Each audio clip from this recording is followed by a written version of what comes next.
I buy faulty electronic devices, attempt to fix them, and hopefully sell them for a profit. This is Sally's spectacular spreadsheet, which is where I log everything. Currently, we stand at £1,340 out of a target of £2,000 for Season 2. I do, however, need to make some adjustments. Both of the Nintendo Switches that were listed in episode number 44 have sold. Have I made more profit than the estimated of £33.25 in the net profit? Let's have a look. So the actual sell for this one was £69.63, which gives us a net profit of 25 compared to the 33. And this Nintendo Switch sold for £71.74, which gives us a profit of £19 compared to the 25. I had to drop the price of those Nintendo Switches drastically to actually get them to sell. Maybe we'll do another roundup at the end. Welcome your faces back to episode number 46, season 2 of the series Profit or Loss. I don't need to put the graphics on today because I actually wrote it down. £140 for this faulty disc edition PlayStation 5, and as we can see, it has no power. What's really interesting about this one, it says for sale as a 2021 PS5 disc drive edition console.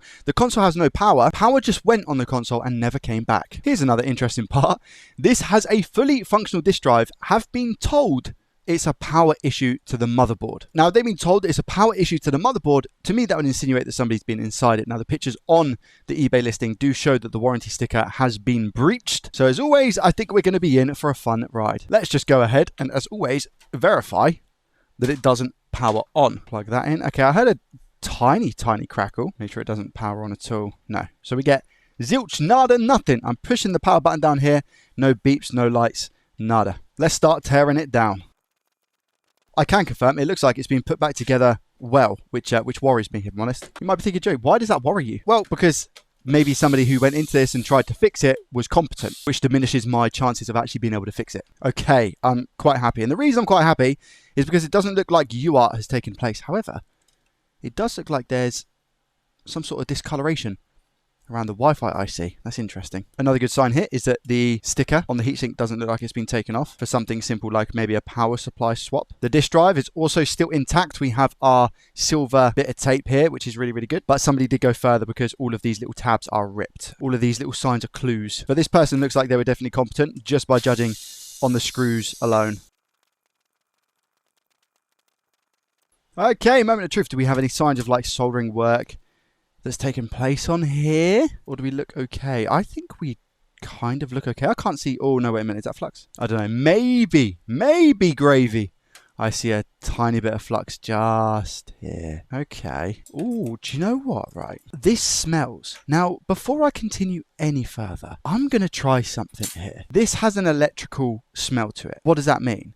It usually means the power supply has gone bang in my previous experience. So does this smell like power supply? I'm going to measure and see if we've got a 12 volt because a 12 volt comes from our power supply. Well, all the voltages technically do, but so let's see what happens here. Ready? I'm just going to plug this in. Am I going to get 12 volts? I don't think so, but this is a pure guess. 3, 2, 1. It's going to read.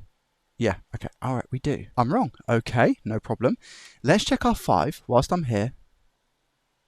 Oh, okay. We don't have our 5 volt. That's really good. And I know you're thinking, Joe, what are you talking about? We're missing something. That's not good news. At least by not having a voltage rail, we hopefully will be able to find our problem. Does that make sense? So I'm going to take the rest of this out and see if there's any... There might be some burn marks or something on the back of this board, which lead me to our... Oh my... Good. Oh, okay. Right. Well, I think we found our issue. I knew I could smell it. There is a certain smell to the burning of electrical equipment that is very prominent and very easy to smell. Once you know what it is, you'll never forget it. I'm just going to wipe some of this away. Now, this isn't power supply related. This is board related, and you'll be able to see here with this mess that we've got.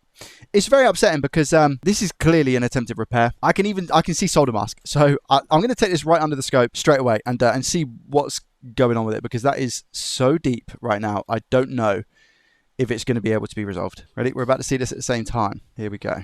Oh, Lord. Okay. What have they even done? Why have they kept this? I don't know why they've kept this rail here on top of everything. Now, I mean, first of all, they've just soldered a bunch of caps here to ground here. So I think that they thought that there was meant to be a connection, but they've just... Well, actually, wait. Oh, so they've soldered ground to the gate because this rail here This is the gate of the MOSFET, I believe, which is going to have a certain voltage, and they've just, I don't know if that's bridged under there. It kind of looks it. Wait there. If I grab my multimeter, I'm not going to be able to, I don't think I'm going to be able to get to where I want to, which is going to be down here, because I think they put full coating there. Is that bridged? It is bridged. Look. And that's the gate. The gate is bridged to ground by the looks of it. Now, just to be able to see exactly what's going on, I'm just going to try something. I don't think this is fixable. I don't think this is wise to be fixed. Now, what do I mean by that? The smell coming from this is atrocious. And don't forget, I need to sell these on to people. I can't do that if I'm not confident. Let's take that off first, because I don't know why that wire's there. I'm just going to come in with a little bit of heat here. And I don't want to necessarily blast those caps away, but I'm just going to put them somewhere. And just see if I can take all of this stuff off. Look, this just came off so easily. Wow. I mean, look how deep this is, guys. This is so deep. This like almost goes through board. Yeah, this is game over, and this is obviously an attempted repair that hasn't been mentioned, unfortunately. Let's get rid of all that solder. Yes, I could attempt to just scrape everything back, come in with my pen, my grinding pen that is, and scrape all of this away. And you can see we've probably got what 1, 2, 3, maybe 4 different layers here. And I don't know how much has been cut off to other voltage rails. That we could have a 1.8 passing through here or anything. It's probably unlikely. We probably just got the 5 volts in ground, but a 12 might be there at some point, and obviously something has happened to cause this to absolutely blow. I don't know if that was post or pre-repair. You know, I don't know if maybe they had a bit of a simpler fault where they had a shorted cap on this rail. I don't know what the situation is. What's that up here? There's like signs of, I think that's just a little bit of the, you see there's a little bit of burnt flux up here, but that might just be because some of these components got really, really toasty. Now, I've got a few power supplies and boards now, so what I'm going to do is take a picture of this area and unfortunately list it straight back on eBay to see if I can get some money for it. The rest of the board is pretty spotless, but I don't necessarily want to part ways with £140 for this board. Even though we've got the South Bridge and the SSD controller, I'd rather sell it and maybe get 110, 120 quid if possible. Even if I was able to fix this, I would not be comfortable giving this to someone because of how bad this damage is. I wouldn't want someone having this in their home. So I'll sell it as faulty so somebody could pick it up for parts. They might need a power supply or something like that. And I'll explain that it suffered a very big bang. That's not how I was looking to start today's episode. I mean, again, nowhere on here it says that it went for a repair, but you know, you could argue the fact that they've said, I've been told it's a power issue to the motherboard. Personally, if I'm selling something that's faulty, even if I own it, I'm saying I have taken this to a repair shop. So I guess it's just one of those things. I'm not going to look to return it on this basis. They've stated that they've been told it's a motherboard issue, so you could argue that they've technically put there that it's been for a repair without saying it's been for a repair. And obviously this is the game I play. So before we move on quickly, number 46, we've got another disc PS5, and I said 140.76.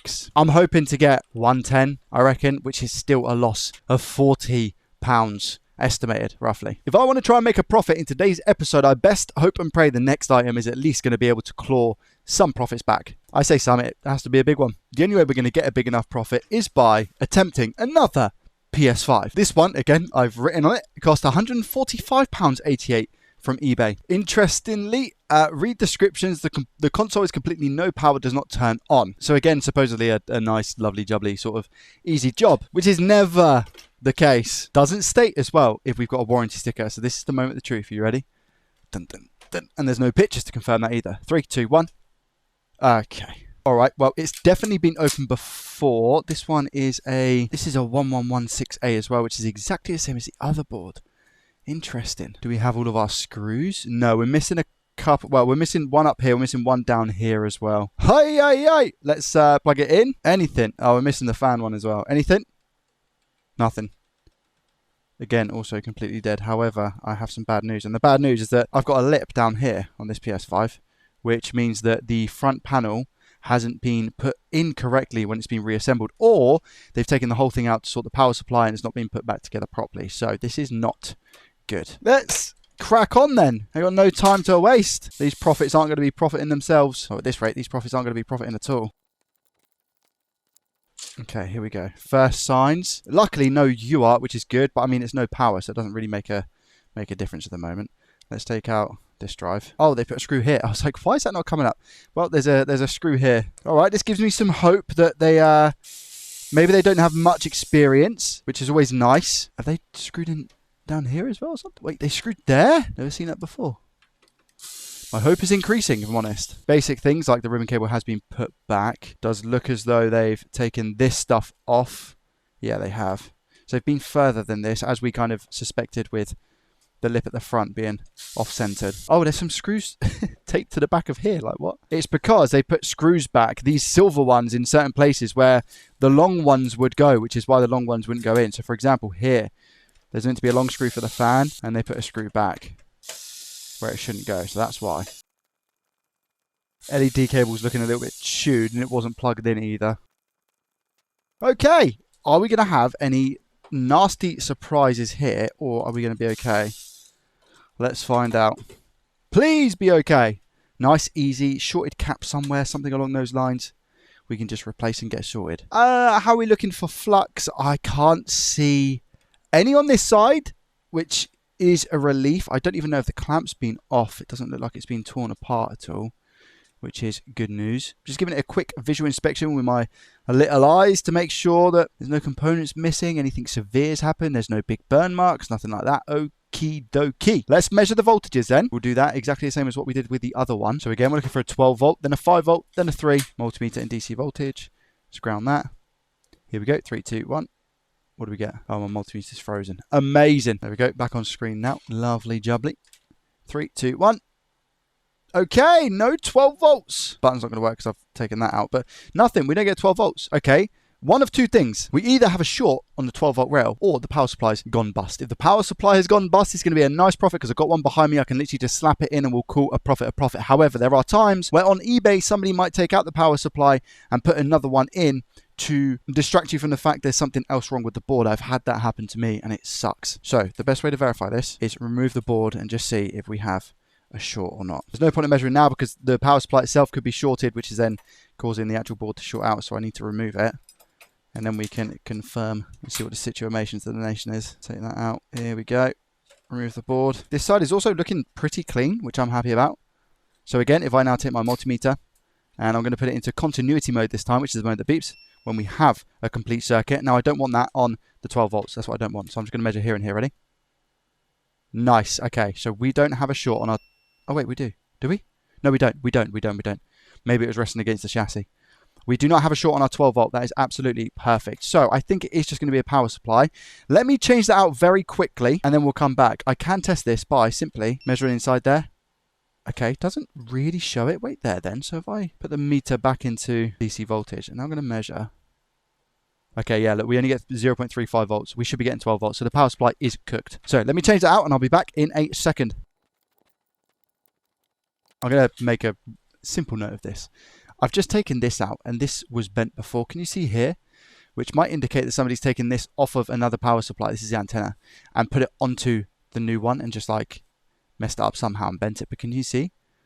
I could be wrong. But why do I have a feeling that a new power supply isn't going to fix this? Let's find out. DC voltage.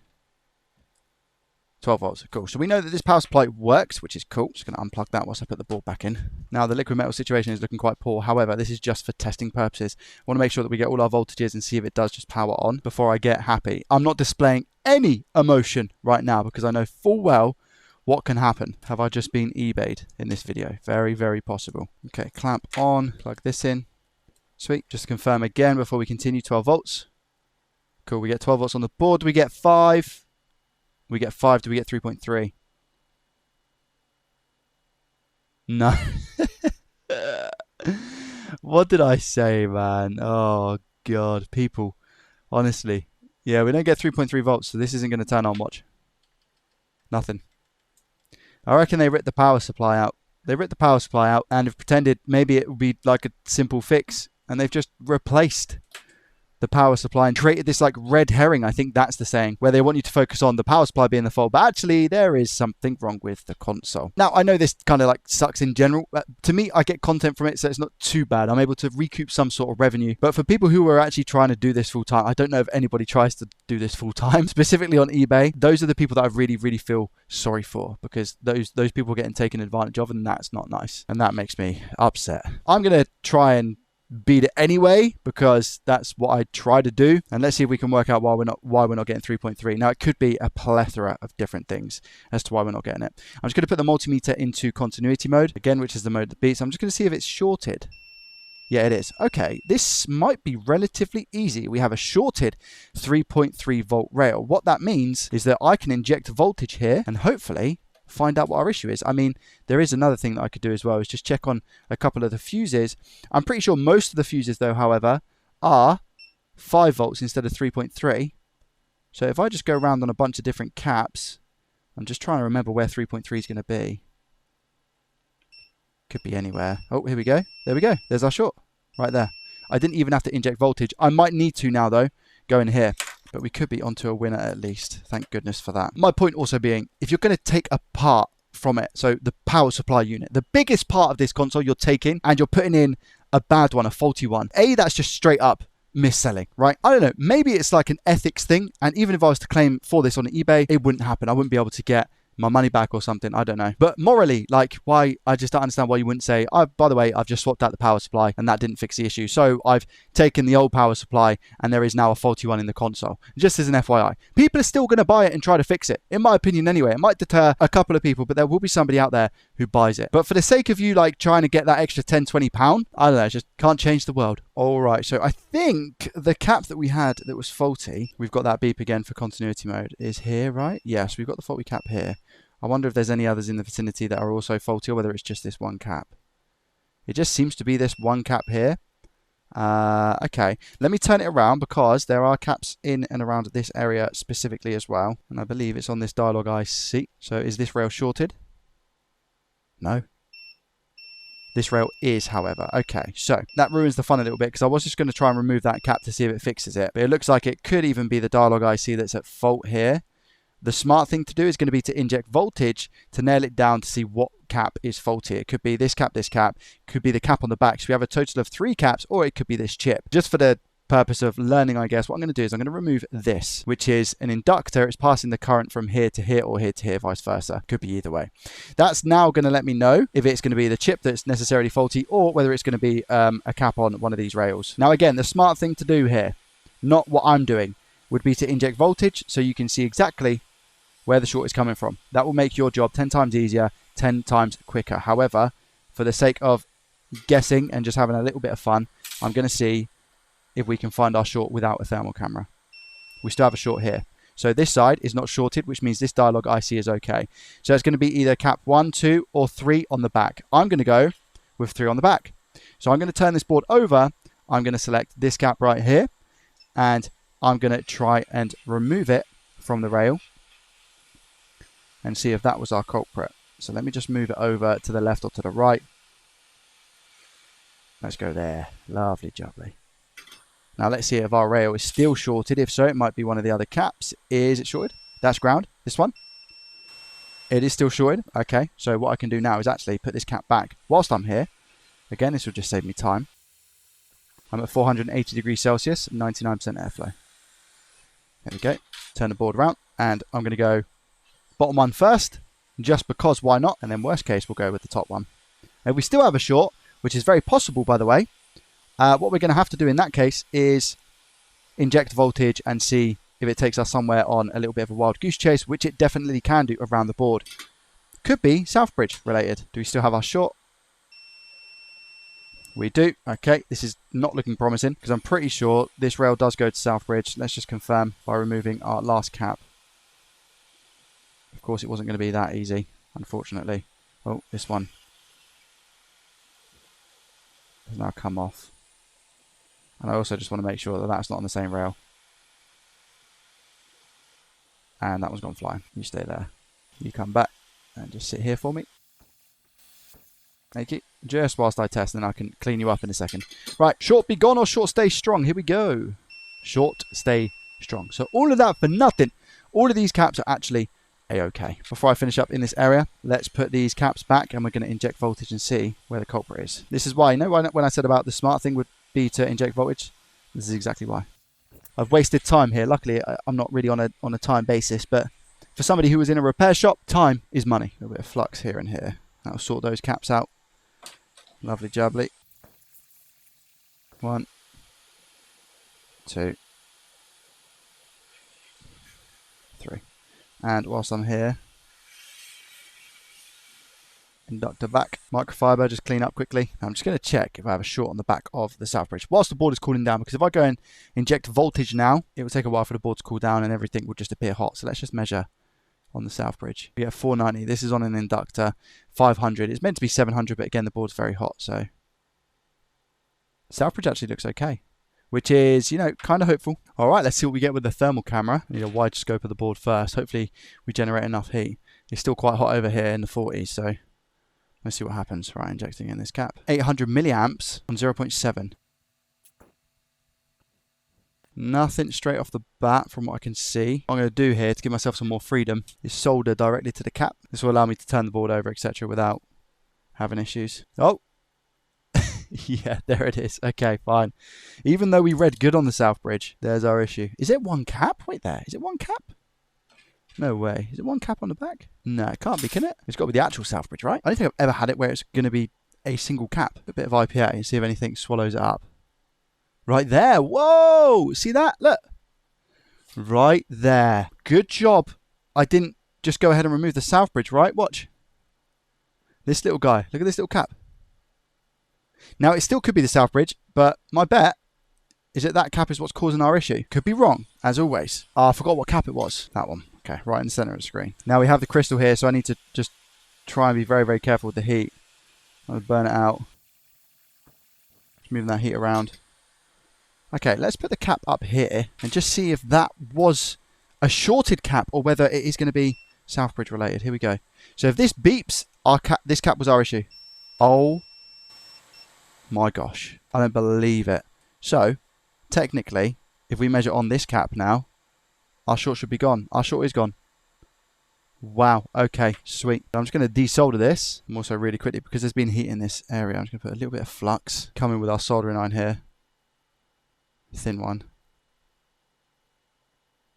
Just go for a couple of little blobs there and there. Grab it from a donor, which I have. Safe to say, I've never seen a shorted cap on the back of the south bridge. It's always been the south bridge. So let's just now get this board up to temp. Be leaded solder, so it should go on fairly easy like that. Beautiful. Leave it there for a second. Come back in, rotate that heat. Look for the cap to shift a little bit if possible. If not, all good. I think it's on, but would be a bonus. No, I think it's okay. Sweet. Wait for it to cool down a second. I'll just come in and dab. All right, measuring time again. On this cap, do we have a short? Right here. No short. Ground. No short. Back over to this cap. Measure. No short. Obviously, this place is now no longer going to be shorted and we put all the components back. So hopefully, now what I'm going to do, clean up the liquid metal, test for the voltage rails, and see if it will turn on. This will be a nice little fix. Okay, moment of truth. Let's plug it in. I will also plug in the HDMI because I'm hopeful about this. I mean, there was no other shorts, was there? So technically, we should be okay. Get it off like a band-aid, Joey. 3, 2, 1. Yes, please stay on. Do not turn off. Don't go to an orange light, anything like that. Please just stay on and make us proud. White light, not yet. Nope, nope, nope, nope, nope. It's going to happen. It's a very slow blue light, which is good. There we go. White light. Show me the money. Very possible it's going to... Yeah, it did. Yep, turn off. Only because it's going to be restoring console database or something along those lines. Back to the white light. Over to the HDMI scene. Come on. I have to do it again. Here we go. Do we get monitor lock? Lock for me. There it is. There's the lock. Show me the way. Show me the way. There it is. That is what I'm talking about. Now all that's needed is for me to put it back together, give it a little bit of a test, and I'll confirm with you that it's fully working, disk drive, all that good stuff. Okay, so console works. I just put it all back together, tried to test disk drive. Disk drive doesn't work. The cable was actually in the wrong way round, so I just turned that around, and it's acting like there's a disk in there, but there's not. And then I see this. So would I be surprised if they've taken a working disk drive to replace it with a bad one? No, I wouldn't be surprised. If that is the case, I will be leaving bad feedback, and that is super rare for me. But for them to take out the disk drive, clearly it's been tampered with to some extent, and the power supply, and not only that, but just replace those components with bad faulty ones. It's just very annoying. But it kind of just stutters. The drive doesn't work, so I'm going to take it apart and see what's what. Even if I get it working, I'm not too sure it's going to pair with the board properly, which would also suck because I have to make this into a digital edition console, meaning I'll have to take it all apart again and change out the BIOS, etc. All because they've just taken the disk drive. I highly doubt they've gone to the trouble of putting the original daughter board back in here. I could be wrong, we could get it working, but let's find out. It feels really light. Like, it feels really, really light. If there's no laser in here, I'm going to be dumbfounded, honestly. If they've taken out the laser of the disk drive, there's just no words at that point. It just feels so light, you know? Let's see. I'm taking this apart for the first time. No, laser's there. Why does it feel so light? I have no idea whether this is the correct daughter board for this console. But what I'm going to have to try and do now is find a working disk drive to put in this PS5. Because for whatever reason, this one isn't working. I originally thought there was a disc in here, but clearly that's not the case. But yeah, I'll swap out the actual drive itself and see if that resolves our issue. It's been 2 days since I tried swapping out the drive, and I've got my fresh coffee. I'm going to try and keep this as simple as I possibly can without hopefully losing you in that process. It definitely looks like the person who had this before me has swapped out the drive. This right here is the drive that came with the console, and it was inside the other disk drive. This drive here has a different metal chassis, but this is actually a separate one that has a different daughter board to this one inside it from another console randomly. Now, when I went to use this daughter board, which is the original that came with the console, in another disk drive, I had the same issue, which is that it wasn't really accepting a disk, and it would just like make this clicking noise, just like a one click, and wouldn't take a disk in. So I thought, okay, I know that that's a good disk drive. That can't be the issue. Maybe it's something software related. So I reset the console entirely, and I put this board back into the new disk drive that I had. So with this original board in the console and a new disk drive, I thought I would just reset the console, which is exactly what I did. Turns out it then had like 3 beeps when I was pressing the eject button and seemingly worked normal, but when I went to put a disc in, it done the exact same thing. It just made a clicky noise and didn't accept the disc. So that got my head turning. This is the new disk drive mechanically, but it's got a different disk daughter board. So this one again supposedly belongs to this console, and I've taken that out and I've put another one in. I might as well show you exactly what happens with this new disk drive daughter board. A little bit of a shock to me. It actually let me reset the console and go through the whole setup process absolutely fine. No issues with the updates, all good. But now, however, I've just turned off HDCP. If I go to place a disc in, which you can see in the bottom right, it works fine. This disk drive I know is good. Mechanically, no problems at all. But you can see on the screen, we've got the little spinning disc icon. Now, I know that this disc works fine. It's got no scratches on. It does well in other consoles, as well as the fact I've tried another one as well. If I turn both of these cameras off, as you can see on the screen, it says unreadable disc. Why is that, Joey? Well, that's because it's a different daughter board. Because I don't have the original with the console, it's not going to recognize any discs. I also believe, after speaking to somebody on Discord, Dreams, that by having the BIOS as it is, which is disk edition, any future updates may brick the device. It might not be able to update. So I actually reckon the original disk drive would work absolutely fine. I just think perhaps that we have an issue with the daughter board itself. Could I go ahead and try and transfer this chip over to the other daughter board? I could, but there's a very high chance that the error could be with this chip, or in fact that this board just isn't the board for this console, which is where my mind probably goes, considering the fact the disk drive looked open and this person has previously swapped over the power supply. What does that mean? I'm going to have to switch the BIOS to a digital version BIOS, and anything I've done so far with setting everything up and testing the disk drives is pretty much a waste of time. Plus, I have to take out all the screws and do all of that stuff. So I'm going to do that, and I'll confirm with you once I've done the BIOS and the reset of the console, and hopefully we don't get any further errors. Wish me luck.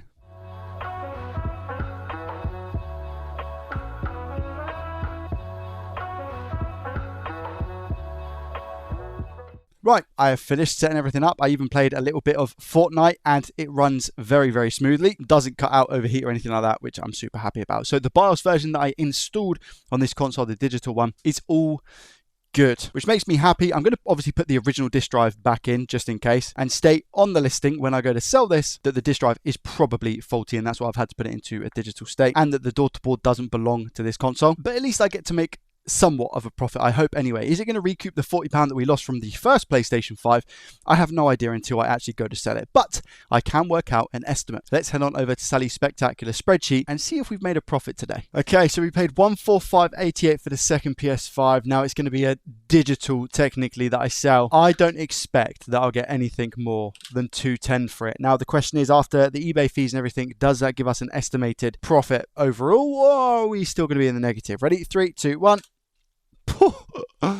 Lord, glove. Oh, I haven't included postage. And I didn't do postage on the other one as well. Now, technically, postage is covered by eBay, but they add it on as like the whole price and then deduct a percentage. So I'm not going to find out until I know exactly what I sell for. But supposedly the estimate is that we've actually lost £31.42 today. And I'll probably spend about 3 hours on that, which is going to mean as well that I'm waiting on 5 items to sell before we get a true representation of how this looks. Whilst I'm here, I might as well quickly show you these graphs. Let me turn my camera off. If you're a nerd like me, you'll like looking at stuff like this. This first one says number of each device that we've worked on. So you got disc PS5, we worked on a total of 21. This doesn't include the data that I've just inputted. And for example, we've got one Xbox Series S, one PS4, one Xbox One X. This graph in the middle is the net profit per item. So the disc PS5s is where we've made the most money. Let's not talk about today. And the PS5 disc Slim is where we've lost the most. And I'm really surprised at Nintendo Switches, by the way. Look at this.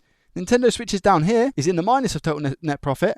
And it's the second most popular device that I've worked on. I've done a total of 12 of them and I've not made money with them. And then over here at the end, we've got average profit per profitable item. So again, the disc PS5 is doing really well. The Xbox Series X's were really good. I don't know if you remember, we got a real good deal with some power supplies and I was able to fix like 3 of them. But again, the digital PS5s are looking pretty promising up there. And then down in the bottom left over here, we've got average percentage profit per profitable item. And that, for example, the Xbox One X is sat at what, 170% or so? And then Nintendo Switch is in second place, PS4, Switch Lite, etc. The amount of profit we made to non-profit is 56% to 44%. And considering that our actual total profit is 1,340, that small percentage on the profitable side makes a huge difference. I'm recording this about 30 minutes before this goes live, so I hope you enjoy. Much love. See you in the next one. Goodbye. Peace.